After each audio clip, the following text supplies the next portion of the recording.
D'accord, donc c'est le Zohar de Kedoshim, c'est ce qui correspond à le Chok d'Israël à lundi. Donc ça commence par une histoire, parce que le Zohar avait déjà commencé par expliquer cette notion de Kedusha. Et chemin faisant, justement, on va croiser des personnages qui sont en chemin. Donc, Rabbi Yossi avait Azil Beorchem.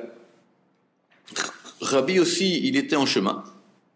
Rabbi Chia, et il a rencontré Rabbi Chia. D'accord? Donc déjà, ils se rencontrent. C'est pas anecdotique les histoires du Zohar. Ils se rencontrent, pourquoi ils se rencontrent, qu'est-ce qu'ils ont de commun, etc. Bon. Amar le Haïd Ukmu Chavaya. Il a dit, tu sais, les Chaverim, les compagnons, ils ont déjà établi à propos d'un verset qui est marqué à propos de Eli. D'accord? Eli, c'est une histoire. D'accord? Il faut aller voir dans Shmuel qui c'est ce Eli. Mais c'était une famille de prêtres du temple. Et c'était donc des Kohanim. Mais ils avaient un peu exagéré leurs charges. Ce qui faisait payer leurs charges. Et ils se servaient sur les corbanotes, et ils vendaient des faveurs, etc., etc.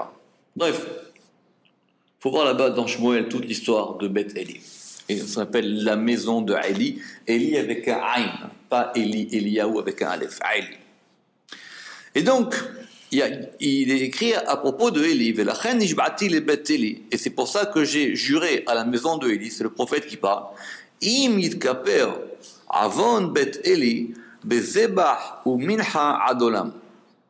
Alors le im yitraper ici, on pourrait penser que c'est si, mais si ça veut dire non. C'est-à-dire que im yitraper, ça veut dire que si cette faute, avon, la faute qu'ils ont faite de la maison de Eli, bezebah ou minha adolam, elle ne sera jamais yitkaper, elle ne sera jamais expiée, ne sera jamais pardonnée. D'accord? C'est Kaper, c'est ce qui a donné Kippour, d'accord? La kapara, l'expiation ou le pardon. Bien que littéralement, la kaporette, c'est un couvercle, c'est-à-dire qu'elle ne sera jamais recouverte, cette faute-là. Et donc, elle ne sera jamais recouverte. Donc, ce que vous avez fait, c'est très grave. Et l'aube zebah ou minha. Donc, vous savez qu'il y a plusieurs types de sacrifices, et il y a plusieurs noms. Zebah, c'est un type, mais minha, c'est aussi un type de sacrifice. Bref, ce qu'ils ont fait, c'est très grave. Et ils ne seront jamais pardonnés pour ça. Donc, ce n'est pas la peine de vouloir chercher trop avec ça. Ce qu'ils ont fait, c'est très grave. Bon, ça pose des questions. Est-ce qu'on va dire qu'ils ne peuvent pas faire tchouva, etc. Mais on va dire, ok, ici, la Torah, elle était très dure avec eux parce qu'ils ont fait des choses qui ne se font pas, et puis surtout, ils ont touché au Beth Amikdash, et ça, c'est pas bon. D'accord? Très bien. Juste là-bas,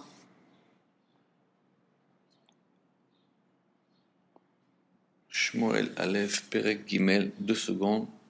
Shmuel Aleph Perek Gimel, je regarde qu'est-ce qu'il a dit Rashi là-bas. Sur ce verset.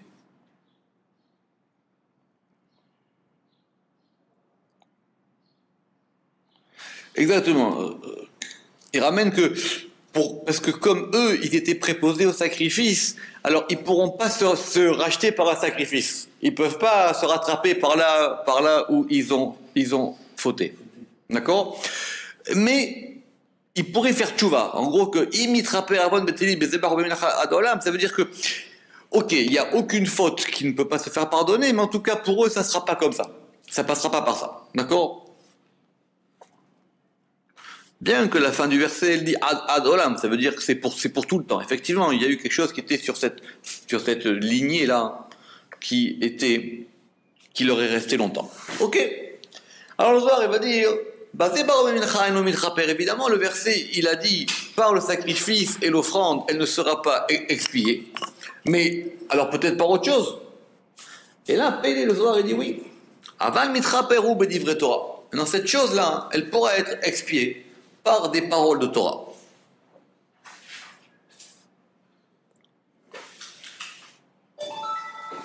Bizarre, on n'a pas vu ça souvent. Que maintenant, le fait des paroles de Torah, pour autant qu'on sache ce que c'est nous pour le moment, on a l'impression que des paroles de Torah c'est juste lire un livre, mais ça permettra d'effacer leurs fautes. Amai, alors pourquoi? D'accord? Begin de divre Torah salkin al kol korbanin de alma. Parce que les paroles de Torah, c'est plus haut que tous les sacrifices du monde. Salkin al kol korbanin de alma. Ah, alors, si on lit mal, on va dire oui, voilà, parce que la Torah, c'est intellectuel, et la Torah, ça peut faire plus de choses que simplement d'amener un animal et de le sacrifier, et de faire couler le sang et la graisse, et de faire fumer les parties de l'animal. On va voir, c'est plus compliqué. On va voir, c'est plus compliqué, parce que tout va dépendre maintenant de comment est-ce qu'on comprend c'est quoi d'ivrer Torah.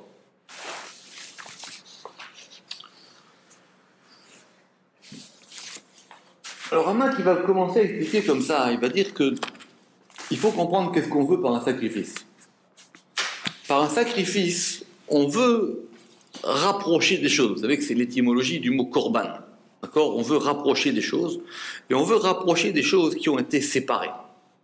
Alors effectivement, la faute sépare l'homme de Dieu, mais surtout la faute, elle sépare un degré qui s'appelle Dieu de la Shrina. Elle va séparer Dieu de la présence du monde. Et donc, le Korban, c'est lui qui va rapprocher Kucha Berichu Shrinte, Dieu de sa Shrina. Mais, cette chose-là, pour pouvoir opérer ce rapprochement, elle ne se fait pas seule. Elle se fait par quelqu'un qui s'appelle le Kohen. Il faut qu'il y ait un intermédiaire. On ne peut pas faire un sacrifice tout seul. Il faut qu'il y ait un élément qui permette ce rapprochement.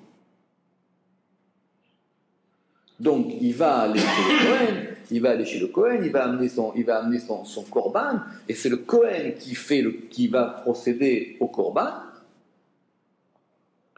et c'est le Kohen qui va procéder à ce rapprochement qui va procurer l'expiation ou le pardon de la faute. D'accord? Alors que, dans la Torah, c'est direct, c'est simplement entre l'homme et Dieu. Mais c'est la même chose qui est visée. Parce que pour qu'une chose elle soit pardonnée ou expiée, ou qu'elle fonctionne, il faut qu'elle soit toujours rattachée à d'où elle provient. Il faut la ramener à son shoresh, il faut la ramener à sa racine. Donc le travail d'étude de la Torah, pas lire, c'est être capable par l'étude de la Torah de ramener les choses là d'où elles proviennent. Ça, l'étude de la Torah. Si on croit que c'est quelque chose d'intellectuel, on n'a rien compris. C'est ramener cette chose-là. C'est faire la même chose que le Korban, mais simplement, ça ne passe pas par un Kohen.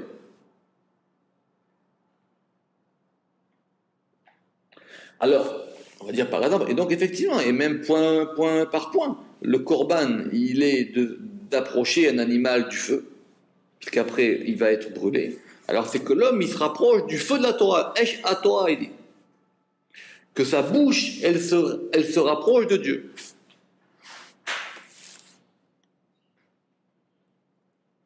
Et de même qu'on va sacrifier le chélève, la graisse et le sang de l'animal, lui aussi, il faut que ce travail d'étude de la Torah, il lui permette de rapprocher ça. C'est ça la vraie étude de la Torah. C'est considérer ça comme une chose qui brûle et être capable de se brûler là-dedans. Très bien. Et là, ce qui se fait par le Kohen, il peut le faire par lui. Ok.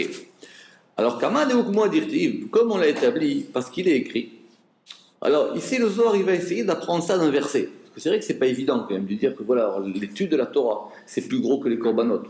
Vous, on a déjà posé la question, on a dit, bon, ok, peut-être les téphilotes, puisque les téphilotes, elles ont été, les prières, elles ont été là pour remplacer les sacrifices. C'est vrai que les prières aussi, elles ont pour but de rapprocher les mondes, de rapprocher l'homme de Dieu, de rapprocher Dieu du monde. Alors, on va essayer d'apprendre ça d'un verset.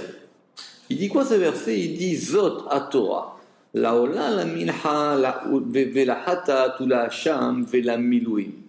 Très bien, donc on va jouer avec ce verset. Littéralement, ce verset, il dit voici la Torah, voici la loi. Voici la loi, la ola, donc on va rentrer maintenant dans les noms de sacrifices. Ola, tout le monde sait ce que c'est le sacrifice, ce qu'on appelle l'holocauste, parce qu'il monte complètement, il est consumé entièrement, la ola. Le minha, donc, mincha, ici j'ai suivi la traduction du rabbinat, c'est l'oblation. Bon, il faut bien trouver des noms. Oui, c'est ce que j'ai traduit par offrande, vous avez raison, donc ici il y a un problème. Le hatat, c'est facile. Le hatat, c'est un sacrifice qui vient par rapport à une faute qu'on a faite. C'est pour ça qu'on le traduit en général par le délictif. Et si on traduit le hatat par délictif, donc le hacham devient l'expiatoire, ou vice-versa. Et la milouim, et c'est un autre type de sacrifice. Ok. Donc ce verset, il voudrait dire, voici la Torah, donc c'est dans Vaïkra, voici quelle est la loi concernant ces sacrifices. Le Zohar, il va choisir, et il a le droit, de mettre une virgule. Donc on va dire, Zot à Torah, voici la Torah, et la Torah, elle est comme le Ola, comme le Minha, comme le Hatat, comme le Hacham, comme le Milouim. On a coupé le verset en deux.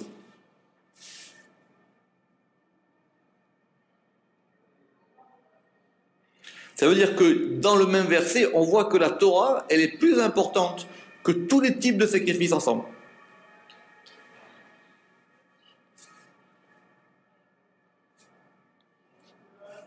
Donc, Shakil Oraita, les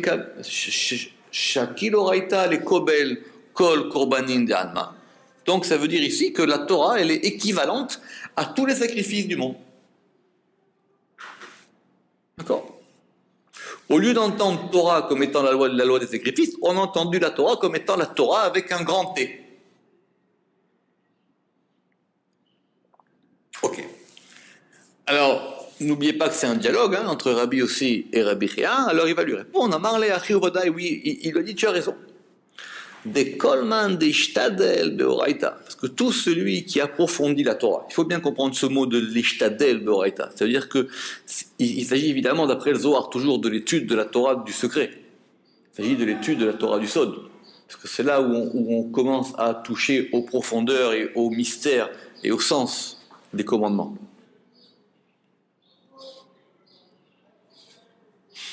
Je me rappelle, j'étais très très jeune.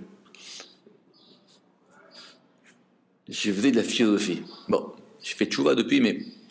Et j'avais été voir Rav Gez. Rav Gez, il est niftar.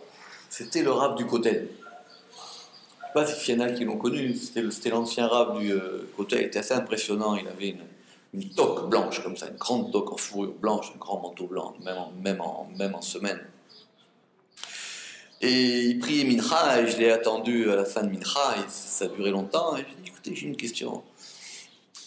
Je dis, mais comment on peut faire pour comprendre vraiment les commandements, pour vraiment comprendre le sens profond de la Torah? Il m'a dit, il n'y a que la Kabbalah. Il m'a dit, tout le reste, tu n'arriveras à rien. Il m'a dit, il n'y a que par la Kabbalah qu'on peut comprendre l'intériorité de la Torah. Donc c'est ça le Deishtadel Beoraita. C'est celui qui approfondit la Torah. Asalgav d'Idgazir Ale Unshamen Ela. Même s'il a été décrété sur lui un châtiment d'en haut, Nihale Mikol Korbanin Veilvan, cela est mieux pour lui, cela lui convient mieux, c'est Noachle, c'est Noachle, cela lui convient mieux que tous les sacrifices du monde.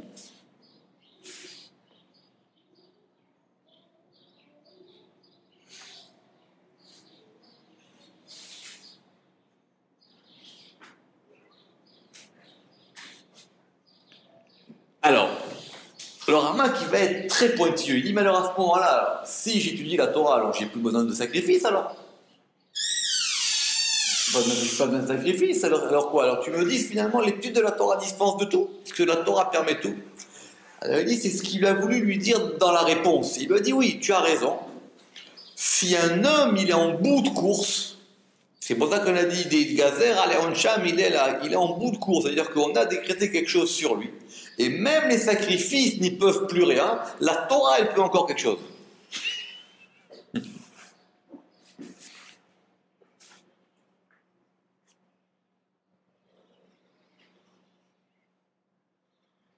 Alors, mais s'il a quand même fait des fautes, la Torah va quand même pas l'aider. Il dit oui, mais il pourra peut-être payer pour les fautes qu'il a faites ici, mais l'étude de la Torah, elle va le détacher du mal qu'il a fait en haut. Parce que par l'étude de la Torah, il va pouvoir ramener les choses dans leur élément.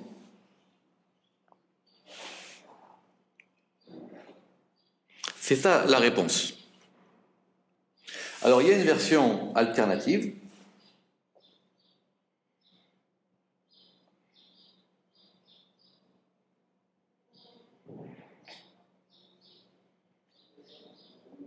C'est ça. Il dit, le Rama qui ramène une question, il dit, mais si un type il a fait quelque chose de grave, il a tué quelqu'un, ou par exemple, c'est vrai que d'après la Torah, c'est très grave, il a renié le Ikar Shabbat. Il dit, moi je veux pas faire Shabbat, rien. Et on vient et on le prévient et on amène des Haïdim, il dit, moi je veux pas du tout. Vous savez qu'il y a 2 degrés dans les fauteurs. Après Shulchan Aruch, il y a le Moumar, les Akis, et le Moumar, les Teavon. Le Moumar, c'est le renégat, ou c'est l'hérétique. Et l'Agma, elle dit qu'il y a une différence à faire entre ce qu'on appelle le Moumar et les Teavon. Il dit, oui, moi j'aime bien la Torah, j'adore la Torah, mais le jambon, c'est bon. Il dit, oui, mais moi j'ai pas de problème, moi je crois en Dieu, tout, mais c'est un kiff pour moi, je peux pas m'en passer comme ça. Celui-là s'appelle Moumar et les Teavon. C'est-à-dire qu'il reconnaît qu'il a du mal à dire non à certaines choses. Mais sur le principe, il est d'accord. Alors que le Moumar, l'Achis, celui qui s'appelle, c'est-à-dire que lui, c'est vraiment sur le profond. Il dit, moi, je veux pas exprès. Et tu sais quoi, même que j'aime pas le jambon, je vais en manger pour t'embêter. C'est comme ceux qui font exprès de prendre rendez-vous le jour de Kippour. Alors, attention, mais s'il a un digne de Moumar, l'Achis, c'est très compliqué. Parce que ça veut dire que même il fait plus partie du clan d'Israël. Quelque part, parce que s'il remet en cause les choses. Un type, il dit, moi, je fais pas Shabbat, mais parce que je dois travailler, j'ai des obligations, mais je respecte Shabbat, ou même je vais faire kiddush à la maison, ou je vais faire quelque chose. Ça veut dire, il est encore en lien. Très bien. Donc le Rama qui dit, mais maintenant, si un type fait comme ça, il dit, de toutes les manières, la peine, ce qu'il doit payer en bas, il le paiera. Mais l'étude de la Torah, elle peut lui permettre de raccommoder, ou de mettre en chose les choses en haut. D'accord? Alors, la petite parenthèse est intéressante, donc évidemment, le Ramak, il a cette version, et dit, ou begin de la lishma, et puisqu'il a étudié, peut-être on peut dire ici étudié que l'aïe, parce qu'il y a une différence en araméen entre les ishtadel et l'aïe. Les ishtadel, c'est plus fort. Les ishtadel, c'est vraiment s'efforcer, c'est vraiment approfondir. Alors il dit, ou begin de la lishma, et puisqu'il a étudié pour l'ishma, c'est-à-dire pour le nom de Dieu, c'est-à-dire qu'il a fait pour vraiment rassembler les choses, il n'a pas fait pour lui, ça c'est encore autre chose. Si maintenant un type il étudie la Torah pour devenir rabbin, pour avoir des honneurs, etc., c'est autre chose. Et le Saint béni soit-il, il va être apaisé par lui.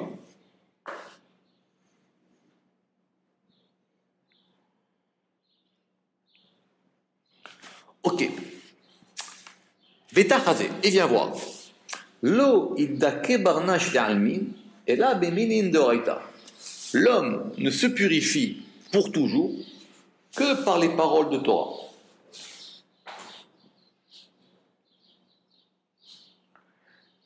On va amener une notion ici. C'est que la Torah, elle va amener un degré de pureté.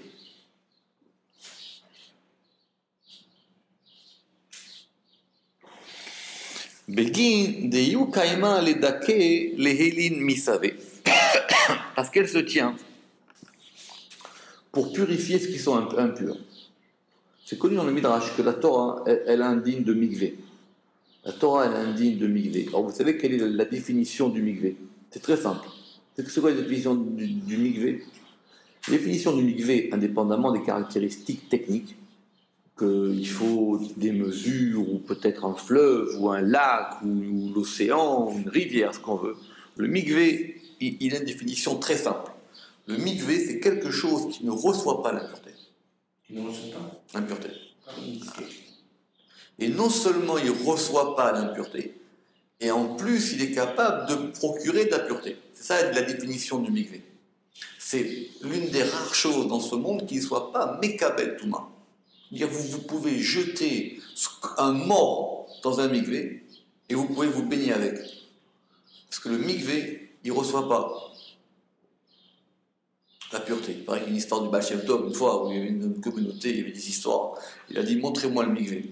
Alors ils lui ont montré un mikvé qui n'était pas très propre. Alors il a pris un verre d'eau, il a dit barreau, chacun il y avait de barreau et il a bu de l'eau du mikvé. Il a dit voilà, c'est ça qu'il faut comprendre, que la Torah, c'est quelque chose qui ne reçoit pas la pureté. C'est comme un mikvé. Mikvé Israël, il a dit Rabbi Akiva. Il a dit que c'est un degré qui est au-dessus des choses, c'est-à-dire qui ramène les choses tout dans la pureté et qui est imperméable à la pureté du monde, à l'impureté du monde, qui est imperméable à ça. On ne peut pas la salir. On ne peut pas salir la Torah. On peut faire du Chilul Hashem, mais c'est pas pareil. Alors que même un korban, il peut devenir tamé.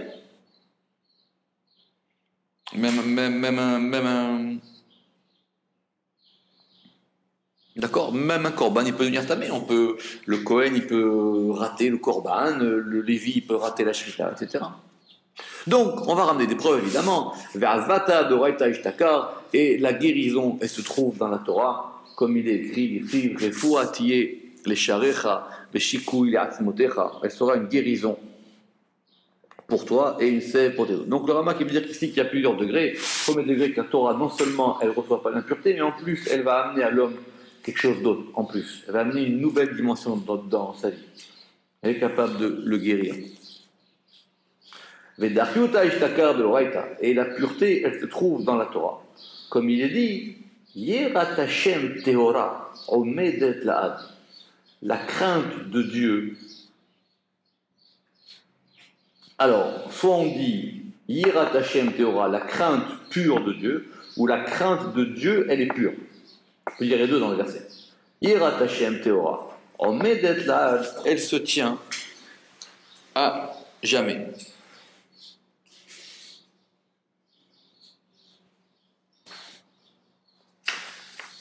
Alors évidemment, vous allez voir la question qui va se poser. Il lui dit, ça veut dire quoi? Maï Omedet Laad, ça veut dire quoi? Elle se tient à jamais. C'est-à-dire quoi? Omedet Laad, c'est-à-dire, c'est quoi cette histoire de l'Ad? Il dit et elle se tient perpétuellement dans cette pureté et elle ne disparaît jamais d'elle. C'est-à-dire que ce degré de Torah ou de pureté, il ne disparaît pas. Il ne disparaît pas. C'est un degré qui reste tout le temps. C'est pour ça que l'étude de la Torah, c'est la chose la plus importante pour un juif. C'est ça qui le lie à Dieu. Alors il va lui poser une question redoutable, et c'est ça qu'on va voir maintenant. Il a dit, mais le verset, il n'a pas dit la Torah. Le verset, il a dit Yirat Hashem. Le verset, il a dit la crainte de Dieu. Il n'a pas dit la Torah. C'est pas pareil, la crainte de Dieu et la Torah.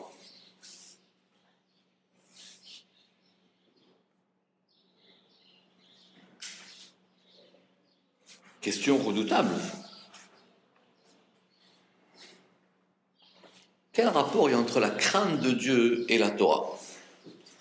Pour comprendre ça, il faut voir un Zohar qui est dans Bereshit. On a déjà parlé de ce Zohar, ça fait partie des grands textes du Zohar classique. Où le Zohar, il dit que la plupart des gens, même le Tikkun Zohar, il dit ça, que la plupart des gens, ils ont une fausse idée de ce que c'est que la crainte de Dieu.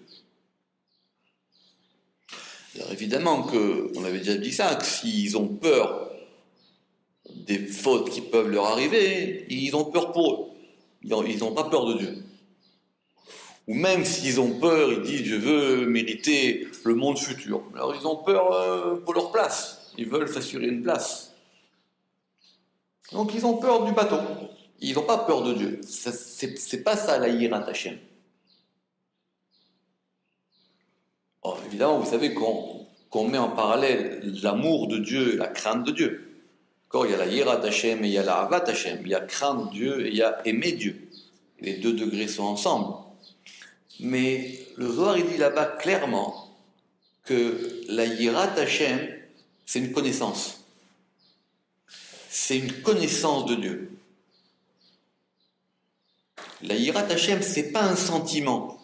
C'est pas j'ai peur. C'est pas avoir peur, comme on a peur d'un danger ou d'un quelque chose qui peut faire mal.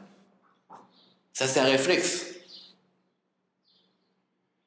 La crainte de Dieu, elle ne peut provenir que d'une connaissance. Il marque dans le Pirkei Avot, on va le lire, En bor yerechet. Un idiot, il n'a jamais peur. C'est pas de la peur qu'il éprouve. Il va éprouver de la crainte peut-être, mais c'est pas de la peur. C'est pas de la yira. La yira, c'est le degré auquel on accède quand on connaît Dieu. Ça veut dire que si on étudie, si on comprend, on va arriver à ce degré qui s'appelle la yira. Et comment on fait après pour passer à l'amour? L'amour de Dieu, c'est une connaissance qui amène à un autre degré. Les deux sont liés à des connaissances. Enfin, des connaissances, c'est plutôt des rapprochements. Maintenant, l'amour de Dieu, c'est l'aimer. Il dit le Zohar, même il te prend tes enfants, même il prend ton âme. Même on te demande de te convertir. Même ça, c'est pas grave. Tu l'aimes quand même. Ça, c'est la Avat Hashem. Mais les deux, c'est lié à une connaissance. C'est pas des sentiments. C'est pas aimer comme on aime les glaces et craindre comme on a peur de prendre l'avion. C'est Avaïra, c'est un grand Zohar qu'il faut avoir fait au moins une fois dans Bereshit. C'est dans les Akdamot de Bereshit. L'amour de Dieu,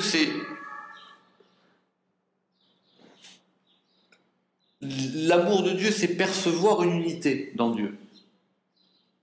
Et percevoir ce degré-là qui s'appelle Ahava.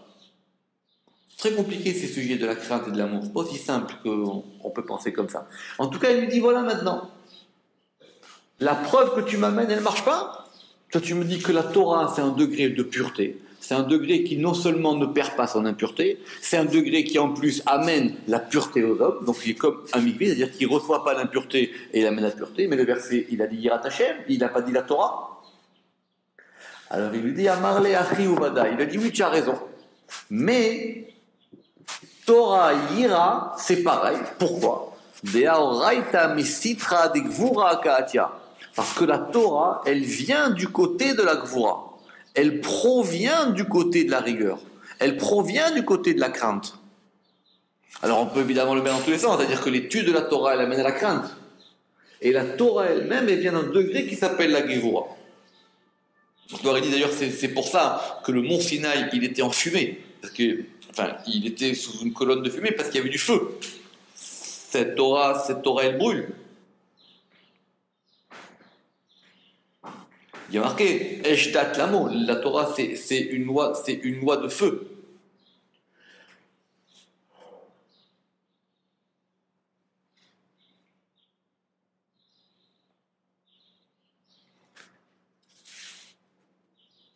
Amarle, il lui a répondu Umeatam Nifka, et de là-bas elle sort, Umeacha Nifka, et de ici elle sort. Alors, il dit, elle sort des deux côtés. C'est vrai que la Torah, elle sort d'un côté qui va s'appeler la pureté. Et c'est vrai qu'elle sort aussi d'un côté qui va s'appeler la Gevura. C'est pas très clair cette histoire-là de Me'atam Nafka ou Me'acha Nifka. Ça veut dire quoi? Elle sort de là et de là-bas. Alors il dit parce qu'il et donc la seule manière dans le Zohar quand on comprend pas une phrase c'est de voir l'argument qui est posé après.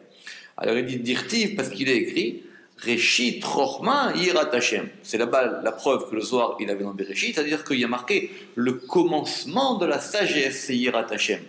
Ça veut dire que c'est la sagesse qui amène. D'abord, ça veut dire que c'est la sagesse qui amène à la crainte. Il ne peut pas y avoir de crainte s'il n'y a pas de chorma, si on ne reçoit pas quelque chose. Donc, elle provient à la fois du côté de la voix, de la rigueur, et elle provient à la fois du côté de la sagesse.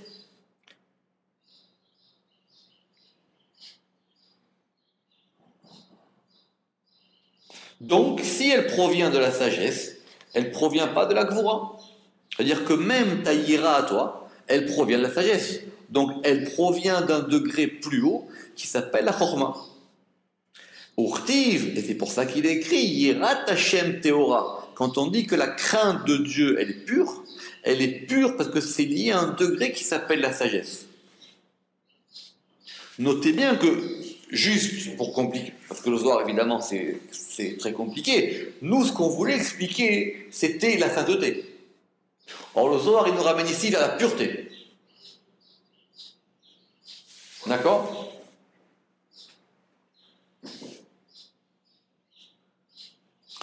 Alors c'est ça qu'il va lui répondre. Et il lui dit, très bien, parce que toi, ce dont tu m'as parlé, c'est le côté de la Torah qui est pur. À savoir qu'elle rend purs les gens et qu'elle est capable d'effacer l'impureté. Donc ça voudrait dire que quand on a dit au départ que celui qui faute, il peut se rattraper par la Torah, parce que ça veut dire que la Torah aussi, elle a un degré qui va le purifier. Mais ça suffit? Est-ce que ça suffit pour effacer la faute? Est-ce que ça suffit? Est-ce que ce qu'on cherche dans l'effacement de la faute, c'est simplement en être lavé? Est-ce qu'on cherche que la pureté? C'est pour ça qu'il lui dit Veoraita kedusha kere. Mais la Torah, elle est appelée sainte. Donc ce qu'on vise dans l'étude de la Torah, c'est un degré de pureté et d'impureté, c'est-à-dire sortir de l'impureté et rentrer dans la pureté. Mais on vise un autre degré qui est au-dessus, qui s'appelle la Kedusha. Donc le Zohar, il a été beaucoup plus loin que Rashi et Ramban. Le Zohar, il dit que la pureté, elle ne peut se comprendre, enfin la sainteté, elle ne peut se comprendre qu'une fois qu'on a passé l'étape de la pureté ou de l'impureté. On peut dire que c'est deux degrés différents. Il y a d'abord se purifier. Oui, c'est vrai que si on mange kasher, si on va se poser des règles de vie que nous donne la Torah, alors ça va peut-être provoquer en nous quelque chose qui va ressembler à la pureté. On sait qu'il faut faire attention. Ça je touche pas. Ça je m'en approche, ça je m'en approche pas. Une règle qui va nous rendre purs. Mais la pureté, elle doit nous amener à un élément qui s'appelle la sainteté.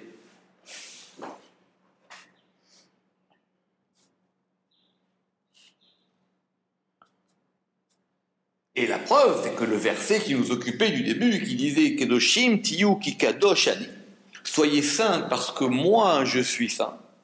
Ça veut dire que moi, qui donne la Torah, qui est du degré de la Torah, je suis au niveau de la kedusha et non pas au niveau de la pureté. Et donc, veoraita kedusha et kare dirti ki kadosh ani Hashem, vedaoraita, et c'est ça la Torah, deishema kadisha ila, parce qu'elle est un nom saint supérieur.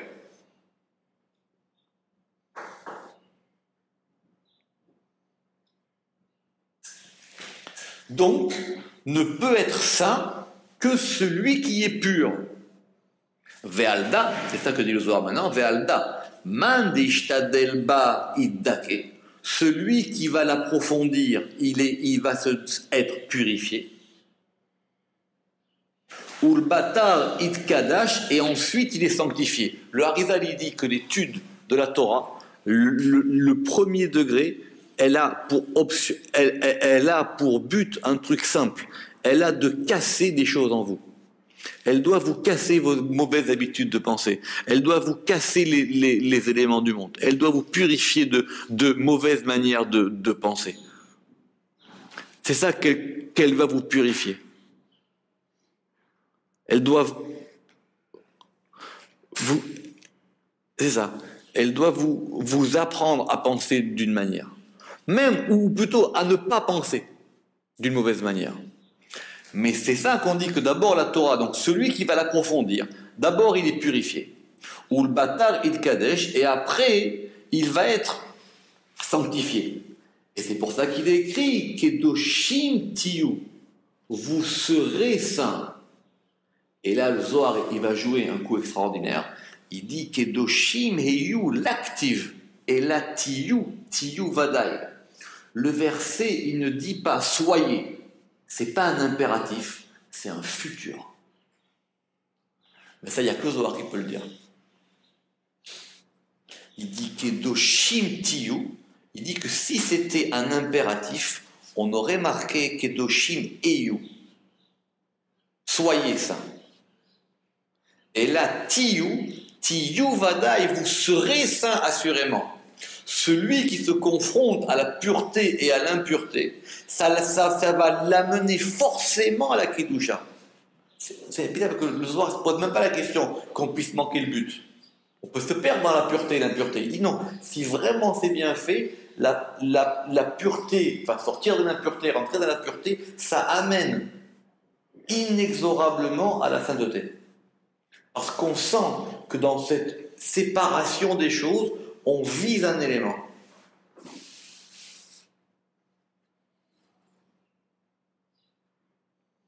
C'est ça. Et la tiou des mashma les atid. C'est-à-dire, une fois que vous êtes passé par là, une fois que vous vous êtes purifié, il va dire de la peur des forces extérieures, il dit le Rama.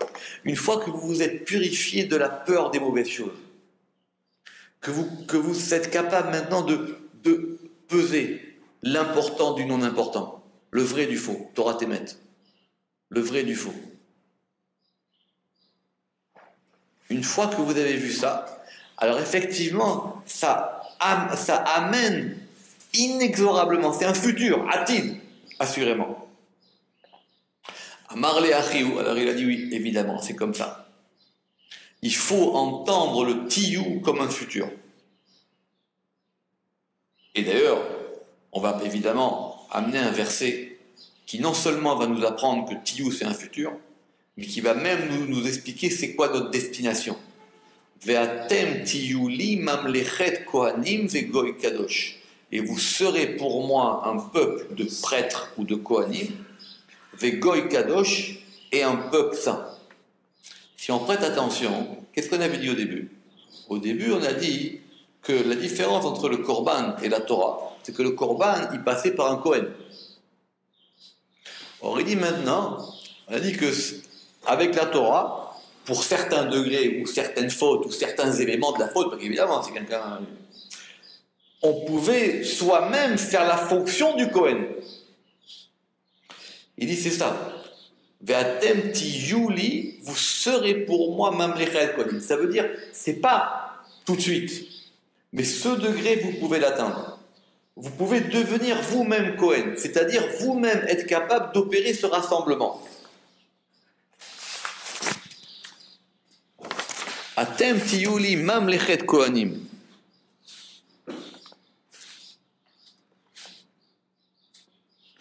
Parce que le Ramat, il va développer ça dans le Tikkun HaZohar. Il va dire que le degré de la pureté, c'est, comme on va dire, c'est fermer les portes extérieures. Et la sainteté, c'est rentrer dans les portes intérieures. Ce qu'on appelle les maftechot pnimihim et les maftechot chitzonihim. Il y a même les clés. Il y a les clés extérieures et les clés intérieures.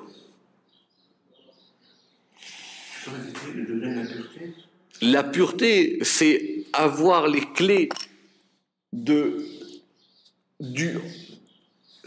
c'est comme si tu ouvres une maison et tu ouvres la porte, tu ouvres le portail.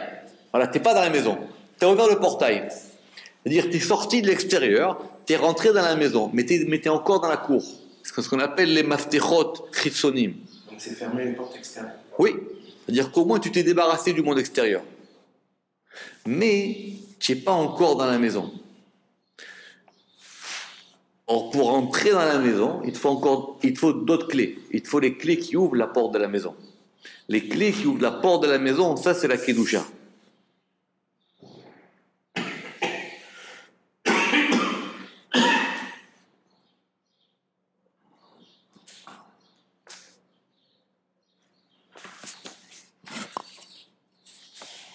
Et donc c'est ça qui est marqué Vatem Tiyuli Mamlechet Kohanim.